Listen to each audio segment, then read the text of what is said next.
கலையாத கல்வி, குறையாத வயது, கபடு வாராத நட்பு, கன்றாத வளமை, குன்றாத இளமை, கழுவினி இல்லாத உடல், சலியாத மனம், அன்பு அகலாத மனைவி, தவறாத சந்தானம், தாழாத கீர்த்தி, மாறாத வார்த்தை, தடைகள் வாராத கொடை, தொலையாத நிதியும் கோணாத கோல், ஒரு துன்பம் இல்லாத நல்வாழ்வு. என் உறவுகளே, இன்னைக்கு நாம் பார்க்க போகிறது, நம்ம வீட்டில் சுப காரியம் நடக்கணும், கல்யாணம் நடக்கணுங்க, திருமணம் நடக்கணுங்க. என் பிள்ளைங்களுக்கு வயசாயிடுச்சு, கல்யாணம் ஆகலை. என் பொண்ணுக்கு 27 வயசு, 28 வயசு ஆயிடுச்சு, கல்யாணம் ஆகலை. என் பையனுக்கு 29 வயசு ஆகுது, கல்யாணம் ஆகலை. செய்யாத பரிகாரம் கிடையாது, போகாத கோயில் இல்லை, பிரயோஜனம் இல்லை. என்ன பண்ணலாம்? முதல்ல ஒரு விஷயம் தெரிஞ்சுங்க. இந்த கோவிலுக்கு போகிறது, பரிகாரம் பண்ணுறது, இதையே நான் கண்டினியூவாக பண்ணிகிட்ருக்கேன்னா அதை முதல்ல நிப்பாட்டிடுங்க. நம்ம ஜாதகம் எடுத்த நாள் சரியில்லை, ஜாதகத்தை ரிலீஸ் பண்ண நேரம் சரியில்லை. இதை முதல்ல கான்ஃபிடென்ட்டாக இருங்க. உங்கள் வீட்டில் ஒரு சின்னதாக மீட்டிங் போடுங்க. இந்த கட்சியெல்லாம் ஆரம்பிப்பாங்க, பொதுக்குழு, செயற்குழு அப்படின்னு. நான் உங்களுக்கு அழகாக எளிமையாக ஐடியா கொடுக்குறேன். உங்கள் வீட்டில் உங்கள் பிள்ளைங்களுக்கு கல்யாணம் நடக்கலை, என்ன பண்ணலாம்? ஃபஸ்ட்டு, இதை பெற்றவங்க கவலை கிடையாது. இது பெற்றவங்க கவலையாக இருக்கிற வரைக்கும் இந்த கல்யாணம் நடக்கிறதுல தடை இருந்துக்கிட்டே இருக்கும். சரி, அப்போ சம்பந்தப்பட்ட ஆணோ பெண்ணோ அவருடைய கவலையாக மட்டும் இருக்குது அப்படின்னா அப்பையும் இந்த கவலை இருந்துக்கிட்டே இருக்கும். இப்போ என்ன தாங்க முடிவு பண்ணணும்? புள்ள கவலைப்படுறான் கல்யாணம் ஆகலைன்னு, பொண்ணு கவலைப்படுது கல்யாணம் ஆகலைன்னு, பெற்றவங்களும் கவலைப்படுறாங்க கல்யாணம் ஆகலைன்னு, சகோதர சகோதரிகள் கவலைப்படுறாங்க நம்மளோட உறவுக்கு கல்யாணம் ஆகலைன்னு. இப்போ உங்கள் குடும்பத்தை அன்றைக்கி ஒரு நாள், நம்ம ஒரு நாள் நல்ல நாள் ஒன்று எடுத்துக்கணும். நல்ல நாள்னா என்னைக்கு? முகூர்த்த நாள் எடுத்துக்கலாம். நம்ம வீட்டில் அன்றைக்கி ஜென்ம நட்சத்திரம் இல்லாமல், சந்திராஷ்டமம் இல்லாமல், அன்றைக்கி நம்ம வீட்டில் நல்ல ஹோரை, இன்றைக்கெல்லாம் காலண்டர்லாம் பார்த்தீங்கன்னா ஹோரைன்னு பேக்கில் போட்டிருப்பாங்க. அந்த ஹோரையில், சுப ஹோரையில் உங்கள் வீட்டில் ஒரு மீட்டிங் போடுங்க. எத்தனை பேர் வீட்டில் மீட்டிங் போட்டிருக்கீங்க? எத்தனை வீட்டில் பேசியிருக்கும்? உனக்கு என்ன கல்யாணம் ஆக மாட்டேங்குதுடா, உனக்கு என்ன கல்யாணம் ஒன்று ஆயிடுச்சுன்னா எனக்கு கடமை முடிஞ்சுது, இப்படி தான் அந்த பிள்ளைகளை நம்ம பேசுவோம். இந்த பிள்ளைக்கு ஒரு கல்யாணம் ஆக மாட்டேங்குது, ஊரில் எல்லாருக்கும் கல்யாணம் ஆகுது, இவனுக்கு ஒரு கல்யாணத்தை பண்ணி தொலைச்சிட்டோம்னா நம்ம கடமை முடியும், அது நம்ம முடிய மாட்டேங்குது, யார் பண்ண பாவமாக தெரியல, இப்படி புலம்பிக்கிட்டே போயிட்டுருப்போம். வண்டியில் போகும்போது, ஃப்ரெண்ட்ஸை பார்க்கும்போது, என் பிள்ளைக்கு ஒரு கல்யாணம் ஆகலைப்பா, ஏதாவது மாப்பிள்ளை இருந்தால் சொல்ல, என் பையனுக்கு ஒரு கல்யாணம் ஆகலை, ஏதாவது பொண்ணு இருந்தால் சொல்ல. இவ்வளோ தான் நம்ம ஸ்பீச். இதனாலேயே நமக்கு என்ன ஆகுதுன்னா, சரியான ஒரு வழிமுறைகள் அந்த இடத்துல மிஸ் ஆகிடுது. அதேமாதிரி கல்யாணம் ஆகாத பிள்ளைங்க பார்த்தீங்கன்னா, அவங்களுக்கு ஃபீல் தான் பண்ணிப்பாங்க. மேரேஜ் ஆகுனா நல்லாயிருக்கும், இது மாதிரி ஒரு பையன் கிடச்சா நல்லாயிருக்கும், இது மாதிரி ஒரு பொண்ணு நமக்கெல்லாம் எப்போ ஆகும் சார், கல்யாணமே ஆகலை சார் அப்படின்னு நம்மக்கிட்ட வந்து கேட்பாங்க. இவங்க பெற்றவங்கள்ட்ட கூட போய் நேராக சொல்ல மாட்டாங்க, ஏன்பா எனக்கு கல்யாணம் ஆகலை, ஏன்பா என்னால் கல்யாணமே பண்ணிக்க முடியாதா, என் கல்யாண வாழ்க்கைக்குள்ளே போகிறதுக்கு தகுதியே எனக்கு இல்லையா, என்ன ஜாதகம்ப்பா எனக்கு, என்ன நான் ஏன் இந்த மிஸ்டேக் நடக்குது. எத்தனை பேர் நம்ம ஃபேமிலியில் இதை பேசியிருக்கோம்? ஒன்றுபட நினச்சி பாருங்க, எத்தனை பேர் பேசியிருக்கோம்.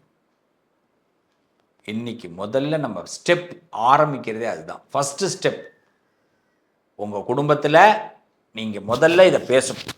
என்ன பேசணும்? கல்யாணம் நம்ம ஃபேமிலியில் நடக்கணும். உங்கள் குடும்பத்தில் ஒரு கூட்டத்தை போடும். இந்த கட்சியெல்லாம் பார்த்துருக்கீங்களா? இந்த கட்சியெல்லாம் பார்த்தீங்கன்னா முதல்ல பொதுக்குழு கூட்டுவாங்க, அப்புறமா செயற்குழு கூட்டுவாங்க, அப்புறமா பார்த்தீங்கன்னா தலைமை ஒரு முடிவு எடுக்கும், அப்புறமா வெளியிடுவாங்க. எந்த கட்சியாவது கொள்கையிலேருந்து மீறுறாங்களா, ஏதாவது குறை வருதா? ஏன் குடும்பத்தில் மட்டும் நம்ம நினைக்கிறது நடக்க மாட்டேங்குது? ஆட்சி பிடிக்கிறதுனால ஆட்சி பிடிக்கிறாங்க, எதிர்கட்சி ஆகுனாலும் எதிர்கட்சி ஆகுறாங்க. கட்சிகளுக்கு உள்ள முக்கியத்துவம் பாருங்கள், நல்ல கவனிங்க. கட்சியில் யார் இருக்கா? நம்ம வீட்டுக்குள்ள பெரியவங்க தான் அங்கே இருக்கிறாங்க, நம்ம வீட்டு தலைவர்கள் தான் அந்த கட்சியில் இருக்கிறாங்க. அவங்களாம் ஒன்று வேறு யாரோ புதுசாக வராங்க. ஆனால் அந்த தலைவர்கள், அந்த கட்சியில் இருக்கிற தலைவர்கள் வீட்டிலேயே நமக்கு இந்த பிரச்சனை இருக்குது. அப்போ நம்ம வீட்டை அப்போ வீட்டை கட்சி ஆக்கணுங்கிறீங்களா அப்படின்னு கேட்கலாம். நான் அப்படி சொல்லலை. வீட்டில் உள்ள ஒரு பிரச்சனையை கல்யாணம்ங்கிறது ஒரு செய்தி. அது நம்ம வாழ்க்கைக்கு தேவையான ஒன்று. கௌரவம். தேவையான நேரத்தில் அது நடக்கணும். அதுக்கு நம்ம வீட்டில் உள்ள எல்லாரும் பேசினாதான் நடக்கும். இந்த பேச்சுவார்த்தைகளை முதல்ல ஆரம்பிக்கணும். இதை நான் முதல்ல நல்லா தெரிஞ்சுங்க. அப்புறமா தான் பரிகாரம்லாம். இதுக்கு நம்ம பரிகாரம் எப்படி பண்ணுறோம் தெரியுமா? அம்மாவுக்கு தெரியாமல் அப்பா ஒரு இடத்துல ஜாதகம் பார்ப்பார். அப்பாவுக்கு தெரியாமல் அம்மா ஒரு இடத்துல ஜாதகம் பார்ப்பாங்க. இவங்கெல்லாம் பார்க்குறாங்களா பார்க்கலையான்னு தெரியாது. பிள்ளைங்க ஒரு இடத்துல பார்த்துட்டு இருப்பாங்க. இல்லை யாராவது பேச்சை யாருக்கும் தெரியாமல் இன்னொருத்தவங்க பேச்சை கேட்டுட்டு அந்த கோயிலுக்கு போவாங்க. ஆக மொத்தம் குடும்பம் ஒத்துமையாக ஒரு விஷயத்த செய்யாது. சில வீட்டிலலாம் பார்த்தீங்கன்னா பிள்ளைகளை கோயிலுக்கு அழைச்சிட்டு போவாங்க. என்னென்ன காரணம் சொல்ல மாட்டாங்க. கல்யாணத்துக்கு தான் உன்னை அழைச்சின்னு போகிறேன்னே சொல்லாமல் அழைச்சின்னு போவாங்க. அங்கே போனோன்னு தான் தெரியும். அந்த ஐயர் சங்கல்பம் பண்ணும்போது தான் தெரியும். ஓ பையன் கல்யாணத்துக்கு தான் அப்படின்னா ஏம்மா என்னை அங்கேயே சொல்லியிருக்கலாமம்மா அப்படின்னுவான். எல்லாருக்குமே அரை விருப்பம்தான். முழு விருப்பத்தோட ஒரு காரியம் நடக்கிறதே கிடையாது. அதனால தான் அந்த காரியம் மங்கள காரியம் நடக்க மாட்டேங்குது.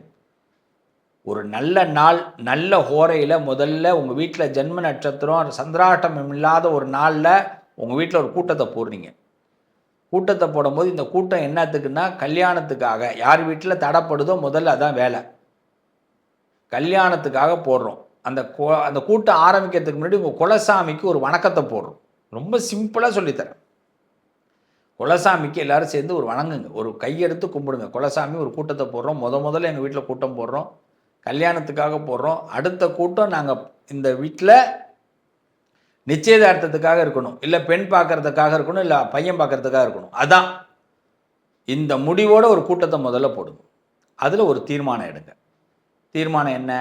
இப்போ பையன்கிட்ட கேட்கணும், யாருனாலும் இந்த கல்யாணம் தடைப்பட்டது? அப்பாவாலையா, அம்மாவாலையா, பையனாலையா, பொண்ணாலையா? இது வரைக்கும் தடைப்பட்டது நம்ம விசாரிச்சுக்கணும். நம்ம இது பழசை பேச வேண்டாம், இப்போ பேசுவோம் அதெல்லாம் ஆரம்பிக்கக்கூடாது. பழசை பேசணும். என்றைக்குமே ஒரு முன்னாடி இருக்கிற காயத்தை நல்லா ஒரு சிரங்கு இருக்கும் நம்ம உடம்புல வந்திருக்கும். டாக்டர்கிட்ட போனோம்னா அவர் என்ன பண்ணுவார்? அதை எல்லாத்தையும் எடுத்து சுத்தம் பண்ணி அதுக்கு பிறகு தான் அந்த காயத்துக்கு சுத்தம் பண்ணி மருந்து போடுவாங்க, கட்டுவாங்க. ஆனால் முன்னாடி இருக்கிற அந்த பிரச்சனைகளை எடுப்பாங்க, எல்லாத்தையும் எடுத்துடணும். அப்போ முன்னாடி எதனால அந்த கல்யாணம் இவ்வளோ நாள் தடைப்பட்டது? நீ யாரை போய் கேட்காம நீ என்கிட்ட போன, யார்கிட்ட பேசின, யார்கிட்ட என்ன பண்ண, என்ன பரிகாரம் பண்ண, எந்த சாமியை கும்பிட்ட, எல்லாத்தையும் கொண்டு வாங்க, பேசி தீர்த்துங்க. ஏன் கல்யாணம் தடைப்பட்டது? அப்போ ஏதோ ஒரு ஒருமித்த கருத்து முதல்ல நம்ம குடும்பத்தில் இல்லை. இதை முதல்ல தெரிஞ்சுக்கணும். இந்த ஒருமித்த கருத்தோடு நம்ம போராடி இருந்தால் கல்யாணம் நடந்திருக்கும். யோசிச்சு பாருங்கள், மனசார யோசிச்சு பாருங்கள். அப்புறமா தான் நம்ம அடுத்த கட்டத்துக்கு வரணும். இப்போ இந்த ஒருமித்த கருத்தை ஏற்படுத்திக்கணும். அப்புறமா உங்கள் ஜாதகத்தை எடுக்கணும். இது வரைக்கும் ஜாதகத்தை எடுக்கக்கூடாது. இந்த ஜாதகத்தில் அந்த பிள்ளைக்கு கல்யாணத்துக்கான திசை வந்துருச்சா, புத்தி வந்துருச்சா, அடுத்த பிளான். இப்போ திரும்பி அதே அந்த 5 பேர் வீட்டில் எத்தனை பேர் இருக்கீங்களோ, 3, 5, 4, 10 பேர் இருந்தீங்கனாலும் அது குறையாமல் கடைசி வரைக்கும் இந்த கல்யாண தேதி குறிப்பிட்டு கல்யாணம் முடிகிற வரைக்கும் நீங்கள் எல்லாரும் ஒரே பிளானில் இருந்தால் கல்யாணம் ஒரே வருஷத்தில் நடக்கும். நான் எழுதி தரேன். 1 இயர். இன்றைக்கி பதிவு பார்க்குற என் பிள்ளைகளுக்கு 1 இயரில் உங்கள் வீட்டில் கல்யாணம். என்ன நீங்கள் கல்யாணத்தை கூப்பிடுவீங்க, கண்டிப்பாக நான் வருவேன். நீங்கள் எனக்கு பத்திரிக்கை வைப்பீங்க. இவ்வளோதான் நம்பிக்கை. ஃபஸ்ட்டு நீங்கள் தான் கான்ஃபிடெண்ட்டாக முடிவு பண்ணணும். கடவுள் உங்கள் பக்கம் வந்துடுவார். குலசாமியை கும்பிட்டுங்க, குலதெய்வத்தை வழிபாடு பண்ணுங்கள், இஷ்ட தெய்வத்தை கும்பிட்டுங்க, ஒரு கூட்டத்தை போடுங்க. எங்கே பிரச்சனை நடந்தது, ஏன் இவ்வளோ நாள் இந்த கல்யாணம் நடக்கலை, அதுக்கு பிறகு இதுக்கு என்ன பண்ணலாம், அதுக்கு அந்த முடிவு எடுத்துட்டு ஜாதகத்துக்குள்ளே வாங்க. ஜாதகத்தில் நான் சொல்லித்தரேன், இந்த நேரம் உனக்கு நல்லா இருக்குது. நீங்கள் உங்கள் குடும்பத்தில் 5 பேர் ஜாதகத்தையும் பாருங்கள். யாருனாலும் இந்த கல்யாணம் தடைப்பட்டிருக்கு. மருமக வர யோகமே இருக்காது ஒரு அம்மாவுக்கு. மருமக கையால் சாப்பிட்ற யோகம் இருக்காது ஒரு அம்மாவுக்கு. மருமகன் கையால் சாப்பிட்ற யோகம் இருக்காது ஒரு ஐயாவுக்கு. அப்புறம் எப்படிங்க கல்யாணம் நடக்கும்? எப்படி கல்யாணம் நடக்கும்? புரியுதுங்களா? பாணிக்கிரகணம் பண்ணி கொடுக்குற யோகம் ஒரு அப்பாவுக்கு இருக்காது. அப்புறம் எப்படி கல்யாணம் நடக்கும்? எல்லாமே யோகம் இருக்கணுங்க. மாமன் தோல் தூக்கணுன்ற யோகம் இருந்தால் தான் ஒருத்தவனுக்கு கல்யாணமே நடக்கும். அந்த யோகம் இருக்காது. நம்மளாம் குடும்பம்லாம் இன்றைக்கி பிரிஞ்சு கிடக்கு.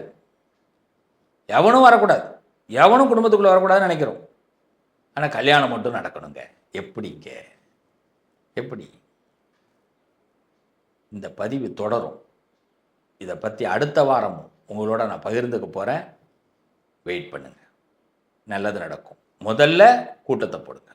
உங்கள் அதிர்ஷ்டத்திற்கான தீர்வு கல்வி, பதவி, யோகம், தொழில் வளர்ச்சி பெருக, ஜாதகம், வாஸ்து, திருமண பொருத்தம் பார்க்கவும், பிரசன்னம் கேட்கவும். Positive lion doctor Sivasri Manikanda Sivam. தொடர்பு கொள்ள வேண்டிய வாட்ஸ்அப் எண் 7904137178.